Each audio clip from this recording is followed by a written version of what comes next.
সত্যি জেনেই এবার ঝুমকিকে পুলিশে দিল হিরণময়। হ্যাঁ বন্ধুরা, আমরা এমন আপডেট পেতে চলেছি এই ভিডিওটিতে। তো চলো আর দেরি না করেই প্রত্যেকটা ধারাবাহিক নিত্য নতুন চমক দেখে আসি এই ভিডিওটির মাধ্যমে। ছুটিকে ইচ্ছে করে বিপদে ফেলে ওই ঝুমকি। ঠিক সেই মুহূর্তেই ঝুমকি চলে আসে নিজের পরিবার এবং ঠাম্মির সম্মান রক্ষা করার জন্য ওই গহনাটা নিয়ে আসার জন্য। ঠিক সেই মুহূর্তেই এই সমস্ত খবর হিরণময়ের কাছে পৌঁছে যায় এবং সে খোঁজ নিয়ে জানতে পারে আসলে এই সমস্ত কাজ করেছে ওই ঝুমকি। ঠিক তখন বোঝে না, এটা কোনোভাবেই আমার মেয়ে হতে পারে না, কারণ পরি এরকম ধরনের জঘন্য কাজ কখনোই করতে পারতো না। কিন্তু হঠাৎ করে ও এরকমটা কেন করছে সেটা এবার আমাকে জানতেই হবে। ঠিক তখনই ওই মোহিনীর কথা মনে পড়ে যায় এবং মোহিনী তখন বলেছিল যে ওর পায়ে ওই জন্মদাগটা ছিল না, কিন্তু তখন হঠাৎ করে ওই জন্মদাগটা কোথা থেকে ওর চলে এলো সেটাই তো সে বুঝতে পারছে না। আর ঠিক সেই মুহূর্তেই এই সন্দেহ নিয়ে চলে আসে হসপিটালে এবং সেখান থেকে সমস্ত তথ্য সংগ্রহ করতে থাকে। আর এতে করে সমস্ত সত্যি হিরণময়ের সামনে স্পষ্ট হয়ে ওঠে। আসলে যে এই ঝুমকি তার পরি নয় এটা খুব ভালোভাবেই বুঝতে পারে ওই হিরণময় এবং সমস্ত প্রমাণ এনেই যখন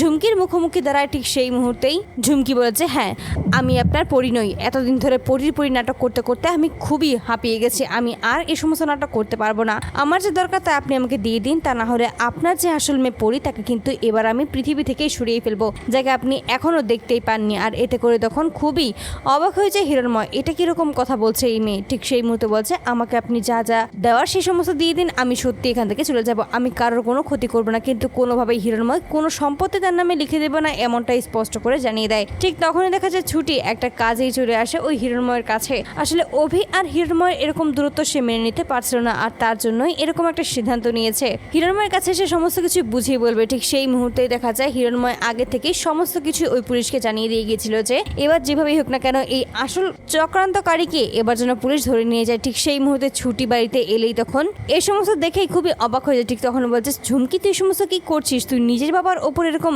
জোর জবরদস্তি কেন করছিস? আর এটা কেন হচ্ছে আমি তো সেটাই বুঝতে পারছি না। ঠিক তখনই ঝুমকি বলছে, একদম চুপ করে থাকবি, কোনো ধরনের কোনো কথাই তুই আর বলবি না। আমি খুব ভালোভাবেই জানি যে তুই আর তোর বাবা এবার মিলে গেছিস। ঠিক তখন বলছে, কি সমস্ত বলছিস? ঠিক তখন বলছে, হ্যাঁ আমি ঠিক কথাই বলছি। আর আপনি জানতে চাইছিলেন না যে আপনার আসলে মেয়েকে? সে হলো এই যে এই ছুটি হলো আপনার আসল মেয়ে পরি।